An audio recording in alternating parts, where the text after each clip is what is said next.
Welcome to किनोपेशा trade and invest. आज हम बात करने वाले हैं dark side of the stock market. Stock market की डार्क साइड क्या है? स्टॉक मार्केट की सबसे बड़ी डार्क साइड है कोई भी स्ट्रेटजी कंटिन्यूस परफॉर्म नहीं करती है, ये सबसे बड़ी रहस्य है। दूसरी बात यह है कि मार्केट कभी भी आपको पैसा देने के लिए रेडी नहीं है। आपको लगता है कि मार्केट आपको ईजिली पैसा देगा, तो ये आपकी सबसे बड़ी भूल है। दूसरा पॉइंट। तीसरा पॉइंट है कि प्राइस सबसे मेन है। आपके पास कितनी इन्फॉर्मेशन है इससे कोई मैटर नहीं करता है, लेकिन आपको जो प्राइस जो दिख रहा है ना, वो बहुत ज़्यादा मैटर करता है। अगर आपकी ट्रेडिंग आपके प्राइस से ऊपर चल रही है, जैसे आपने कोई 300 रुपये में कोई स्टॉक ख़रीदा है, उसके बाद वो प्राइस 300, 350, 400, 500 जाता है तो ठीक है। अगर आपके ख़रीदने के बाद वो प्राइस नीचे आ जाता है तो उस प्राइस में स्टेबिलिटी कम हो जाती है, क्योंकि उसमें स्ट्रेंथ नहीं है और मार्केट ऊपर नहीं जा रहा है। इसका मतलब सबसे बड़ी बात ये हो जाती है। ठीक है, तो हम क्या करें जिस वजह से हमको प्रॉफिट होने लगे, और हम जब प्रॉफिट नहीं हो रहा है तो हम कैसे स्टेबल रहें, अपने आप को कैसे स्टेबल करें, ये बात हो रही है। ठीक है, मेन मार्केट का क्या होता है कि मार्केट में कोई भी स्टॉक को अगर आप बाय करते हैं या सेल करते हैं तो स्टॉक जो परफॉर्म करता है ना, उससे रिलेट करता है निफ्टी 50 और मार्केट। क्यों? अगर बैंकिंग सेक्टर का है तो उसका सेक्टर परफॉर्म कर रहा है कि नहीं कर रहा है, मार्केट परफॉर्म करेगा, सेक्टर परफॉर्म करेगा, फिर स्टॉक परफॉर्म करेगा। ऐसा नहीं है कि आपको मार्केट परफॉर्म नहीं कर रहा है और सेक्टर भी परफॉर्म नहीं कर रहा है और आपका स्टॉक परफॉर्म कर जाएगा। ये रेयर केस में होगा, या इन्फॉर्मेशन कोई होगी, या मार्केट में कोई अच्छी इन्फॉर्मेशन दी जाएगी, या कुछ भी ऐसा इनप्रेडिक्टेबल होगा, या सडनली कोई बाइंग आ जाएगी, तो वो एक्चुअल ट्रेंड नहीं हो। उधर क्या सबसे ज़्यादा लॉस होता है कि लोगों को लगता है कि मार्केट गिर रहा है, कोई स्पाइक स्टॉक हो जाता है एक बार में, तो लोग उसमें पोजीशन बनाने लगते हैं और फिर क्या है ना, वो सडनली भयंकर तरीके से गिर जाता है। या फिर कोई स्टॉक बहुत तेज़ी से गिरता है और लोग जैसे मार्केट में कोई अफवाह आ जाती है और स्टॉक कोई 10% 20% स्टॉक गिरता है, तो उनको लगता है कि अरे वो मैं स्टॉक ले लूँ। लेकिन जब कोई स्टॉक गिरता है ना, उसके बाद स्टॉक ऊपर आता है, उसमें कोई स्टेबिलिटी नहीं रहती है, वो और भी गिर सकता है। क्योंकि क्या है कि ज़्यादा गिर गया तो थोड़ा उसमें बाइंग तो आएगी, क्योंकि स्टॉक कोई ज़्यादा गिरता है, कोई सेल कर रहा है तो वो प्रॉफिट बुकिंग तो करेगा उसमें। अगर करेगा तो थोड़ा अप मूव आएगा, लेकिन वो एक्चुअल अप मूव नहीं रहता है मार्केट में। तो उस वजह से लोगों को क्या है, काफ़ी लॉस होता है। अब क्या होता है, ट्रेडिंग पर्पस में आ जाओ आप। ट्रेडिंग में क्या है, ट्रेडिंग में जो चीज़ है वो सबसे बड़ी चीज़ है कि साइकोलॉजी पे वर्क करना। क्या होता है कि मार्केट आज तुम्हें पैसा दे रही है तो कल नहीं देगी, कल नहीं देगी तो परसों देगी, परसों नहीं देगी तो नरसों देगी, कई बार होगा 2-3 महीने तक नहीं देगी। तो इस दौरान में आपको स्टेबल रहना बहुत ज़रूरी है। और स्टेबल आप तभी रह सकते हो जब आपके जो माइंड है वो काफ़ी हद तक नॉर्मल रहे। क्या होता है, अगर प्रॉफिट नहीं बनता है ना, तो हम काफ़ी वो हो जाते हैं, दिक्कत में आ जाते हैं, क्योंकि हमको हर महीने प्रॉफिट चाहिए रहता है। दूसरी बात, अगर आपको ट्रेड करना है, इंट्राडे में ट्रेड करना है, या आपको ट्रेडिंग करना है, बाय से इन्वेस्टिंग नहीं ट्रेडिंग करना है, तो उसमें क्या करना है, आपको क्या है कि निफ्टी को पकड़ना है, निफ्टी को ही पकड़ना है। क्यों? क्योंकि निफ्टी के मूवमेंट पे ही ज़्यादातर मूवमेंट हो रहा है, और आपको क्या करना है कि निफ्टी के जो मूवमेंट है वो ऐसे टाइम पे पकड़ना है जहाँ मूवमेंट होता है। जैसे मॉर्निंग के टाइम पे मूवमेंट होता है, और 2:30 बजे के टाइम पे मूवमेंट होता है, या 12:30 बजे के टाइम पे, इन मूवमेंट के टाइम पे पकड़ना है। क्यों? उसके मूवमेंट के टाइम में क्या एक स्पाइक सा मूवमेंट होगा, क्योंकि मॉर्निंग में अपना मार्केट खुलता है, 12:30 बजे के टाइम पर यूरोप मार्केट खुलता है, और 2:30 बजे की जब मार्केट बंद होता है तो उठापटक होती है, तो उसकी वजह से मार्केट थोड़ा परफॉर्म करता है। तो मेन परफॉर्म कहाँ होता है, मेन परफॉर्म करता है जब मार्केट खुलता है तब, या फिर 12:30 जब यूरोप मार्केट पे भी सपोर्ट मिलता है। तो आप क्या करना है, एक टाइम क्या है ना, आप उसको चुन सकते हैं, एक टाइम को आप चुन सकते हैं कि मतलब कि मैं मॉर्निंग में करूँगा या डिफरेंट। और आप जब भी ट्रेड करें तो उसके लिए क्या है ना, आप एक फिक्स चीज़ों को फिक्स करना सीखें। मतलब रोज़ दिमाग पर ज़्यादा लोड नहीं दें, कितनी भी इन्फॉर्मेशन हो, डाटा बोल रहा हो, जो भी बोल रहा हो, लेकिन प्राइस एक अलग ही तरीका है, सब प्राइस चलता है। अगर प्राइस ने मूव ऊपर की तरफ दे दिया है तो डाटा हाल ही चेंज हो जाएगा, हमको पता भी नहीं पड़ेगा। क्योंकि कई बार मेरे साथ ऐसा होता है कि डाटा चेंज हो जाता है और फिर भी प्राइस परफॉर्म नहीं करता, और डाटा हाल ही बदल जाता है। डाटा मैटर करता है, लेकिन वो कभी भी चेंज हो सकता है, ये नहीं है कि वो सही है उसने 80% वैसे। तो मेन चीज़ ये था प्राइस कर रहा है। आप डाटा को प्राइस को दोनों को साथ मिलकर ट्रेड करेंगे ना तो ही थोड़ा अच्छा परफॉर्म होगा।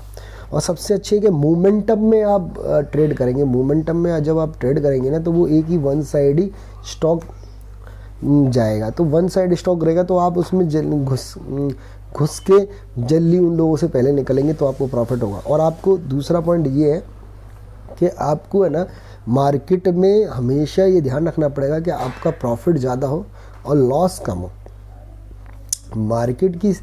मार्केट की जो स्ट्रेटेजी है वो बिल्कुल अलग है, और मार्केट परफॉर्म कैसे करेगा किसी को पता नहीं है। आप देख के अनुमान लगा रहे हो वो ठीक है, लेकिन प्राइस मैटर करता है। आपको कोई अगर इन्वेस्टमेंट करना है, कंपनी का प्राइस, जैसे कंपनी की इन्फॉर्मेशन बहुत अच्छी है, बहुत सब कुछ अच्छा है, लेकिन तो आपने उसमें पोजीशन बनाई और वो परफॉर्म ही नहीं कर रही है, और वो मतलब वो प्राइस ही परफॉर्म नहीं कर रहा है मतलब उसका, तो इसका मतलब है कहीं ना कहीं उसे वीकनेस हो सकती है कि अपना मेन अगर आप इन्वेस्टमेंट कर रहे हो, अगर आपकी सही एंट्री बनती है, अगर आपकी सही एंट्री हो जाती है तो उसमें से क्या है ना, आपको वहीं से वो जो भी जिसमें भी आपने इन्वेस्ट किया, वो जिस भी स्टॉक में आपने, तो वहाँ से ही वो परफॉर्म करने लगेगी। अगर वो परफॉर्म नहीं कर रही है ना तो इसका मतलब ये है कि मतलब आपकी या तो एंट्री गलत हो गई या कंपनी की इन्फॉर्मेशन आपकी मैच नहीं कर रही, तो आपको वहाँ से निकल जाना है। मेन ये है कि लोग बाग ये सोचते हैं कि अरे यार लॉस ट्रेड, अगर लॉस हो रहा है तो हम बने रहेंगे तो वो आ जाएगा, ऊपर आ जाएगा, लेकिन मेन चीज़ ये होती है कि आपको कभी भी लॉस पे नहीं बैठना है। अगर आपने एंट्री बनाने के बाद लॉस हो रहा है तो आप उसको तुरंत ही स्क्वायर अप कर दें। मैं ये अपने पॉइंट ऑफ व्यू, मेरे जो एक्सपीरियंस है 8-9 साल का, उससे बता रहा हूँ मैं आपको। अगर एंट्री बनाने के बाद वो ऊपर जाता है, जैसे आपने 300 का कोई स्टॉक है वो ख़रीद लिया, अगर वो 350 हो जाता है या 400 हो जाता है तो आप थोड़ी सी पोजीशंस में कट कर लें, क्योंकि हो सकता है कि वो 350 से फिर से 300 आ जाए और फिर नीचे ही चला जाए, ऊपर आए ही नहीं। हो सकता है कि वो 400 चले जाए, लेकिन आप 400 चले जाए, 500 चले जाए, हो सकता है, लेकिन आपको क्या है, अगर स्टॉक चल जाता है उसके बाद भी हमको लॉस उठाना पड़ता है, इसका मतलब है कि हम बहुत ज़्यादा मूर्खता बता रहे हैं, बहुत ज़्यादा प्रॉब्लम में आ रहे हैं, क्योंकि हम वो प्रॉफिट हो रहा है फिर भी नहीं ले रहे।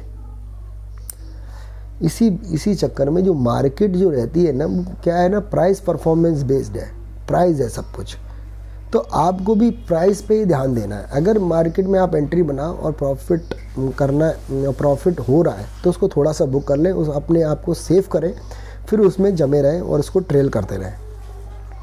अदरवाइज़ लॉस में बिल्कुल ना बैठे, क्योंकि रिसेंटली क्या हुआ कि मार्केट अभी बहुत ज़्यादा गिर गया है। लोगों के 60% 70% तक पोर्टफोलियो गिर गए।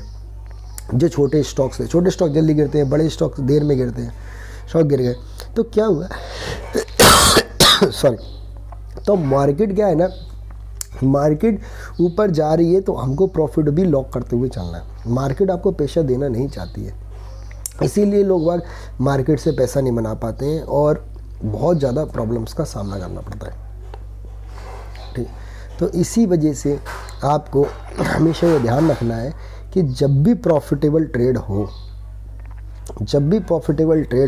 तो आप उसको कैरी करें, और अगर ट्रेड को लॉस हो जाए तो उसको हटा दें। इन्वेस्टमेंट की भी बात कर रहा हूँ, इन्वेस्टमेंट ये नहीं कि आप पड़े रहने, क्योंकि वो फिर नीचे आ जाएगा ना। अगर हम देखो अभी जो मार्केट नीचे आया, जितना भी मार्केट नीचे आया, अगर हम इससे पहले उसको, अगर हम समय पे उसको स्क्वायर अप कर देते थे लॉन्ग पोजीशंस को, तो आज हमको इतना डाउन जोन नहीं देखना पड़ता और हम खरीद सकते थे डाउन में, क्योंकि हमारे पास पैसा होता। लेकिन अगर जो हमारा जो पैसे थे 8-10 लाख रुपए, 2 लाख या 20 लाख, जितने भी कैपिटल थे, अगर वही अगर 25% रह जाएगी, 40% रह जाएगी, या 60% रह जाएगी, या 70% रह जाएगी, तो हमारे पास पैसा ही कहाँ बचा, ना हम उसके बुक कर पाएंगे, ना हम उसको आगे ले पाएंगे। क्योंकि जब चीज़ें ऐसी होती हैं ना तो हम काम को नहीं कर पाते हैं, क्योंकि लॉस हमको दिखेगा तो हमारा माइंडसेट बिल्कुल बेकार हो जाएगा। मार्केट में पैसा बनता है लेकिन पेशेंस से बनता है, और आपको पेशेंस रखना बहुत ज़रूरी होगा और करना ही पड़ेगा पेशेंस। अगर ये इन्फॉर्मेशन आपकी अच्छी लगी है तो आप जुड़ सकते हैं मेरे फेसबुक ग्रुप से जुड़ सकते हैं। वहाँ पे हम एक ट्रेड शोर ट्रेड पे काम करते हैं, ज़्यादा हेडेक नहीं बढ़ते, केवल सवेरे मॉर्निंग में एक ट्रेड करते हैं और ज़्यादा ध्यान नहीं देते और लॉन्ग टर्म पे पोजीशन जब अच्छी बन जाए तब हम उस पर काम करेंगे, ठीक है। और अगर आपको ट्रेडिंग लर्निंग में इंफॉर्मेशन मतलब लर्निंग करना चाहते हैं और सिस्टमेटिक सीखना चाहते हैं, हवाई फायर नहीं सीखना चाहते हैं, क्या होता है मैं एक प्रैक्टिकल बताता हूँ, क्योंकि मार्केट में पैसा मसाना अभी जो मार्केट है वो पैसा नहीं बना के दे रही है लोगों को।